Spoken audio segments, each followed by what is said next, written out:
Hey guys, and welcome back once again to Bixby's Beer Reviews. So great to have you with me here. Today we're checking out a beer from some folks down in Miami, Florida, who we've not had on the cast before. From Unseen Creatures, we have The Child. You notice the can, very beautiful can art there.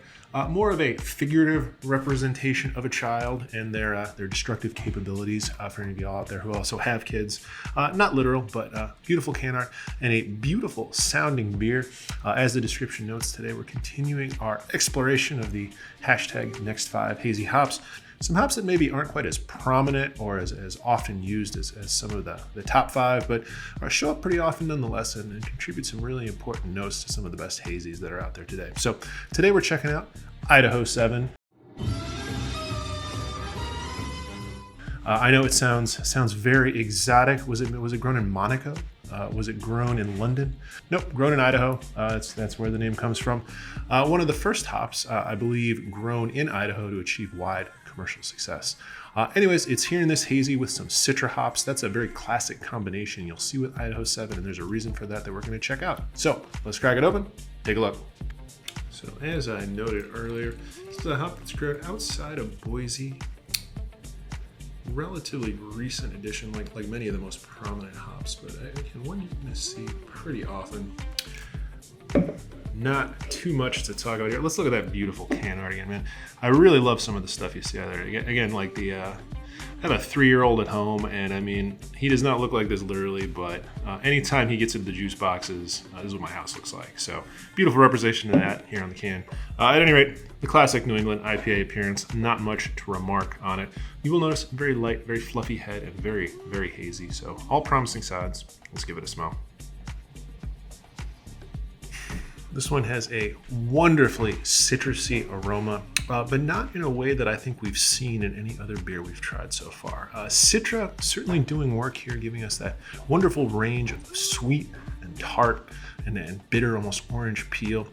But we're also getting the very trademark aroma that Idaho 7 often brings to the table, which is tangerine. One of the coolest things that Idaho 7 can do from the aroma perspective is sort of bridge the gap between the more piquant notes of a citrusy hop, often Citra, and almost more of a stone fruit flavor. I know tangerines aren't really a stone fruit, but I always get something more of a deeper, sweeter, and less acidic aroma when I smell this, and I think it's such a wonderful complement to Citra on the aroma end for that way.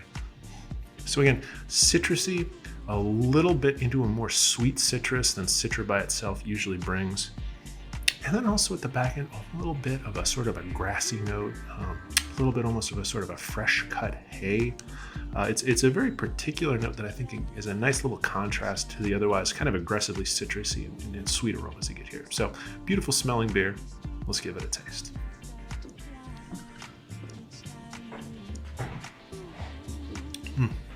Such a wonderful, wonderful flavor. Really delivers on the aromas. That tangerine flavor here, I would say, is very present. And I think it's rare to see a hop that can compete with Citra when it comes to flavors, because Citra is just such a powerful hop. In fact, I think it's almost sometimes a little too powerful.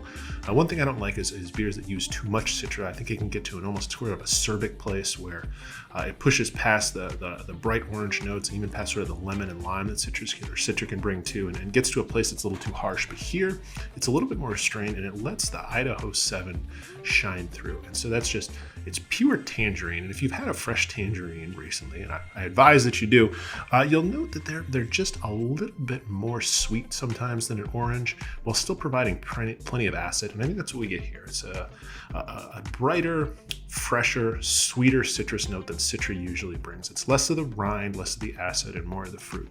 And I think that that's a really wonderful flavor on its own. I think it also makes a nice bridge, as I noted a little bit earlier, between citrusy hops like Citra and some of the New Zealand hops that bring a lot of stone fruit flavors or fresh summer fruit flavors, strawberries, peaches, even cherries. And we're going to talk about some of those New Zealand hops in future episodes, but Idaho 7, like a lot of the other Next 5s, does a lot of work in the background there to integrate other more assertive hops and bring 3 maybe different hops into sort of a nice continuum of flavor or of aroma. So Idaho 7, great hop to check out if you're looking for tangerine flavors. Unseen Creatures, great brewery to check out if you're looking for hazies.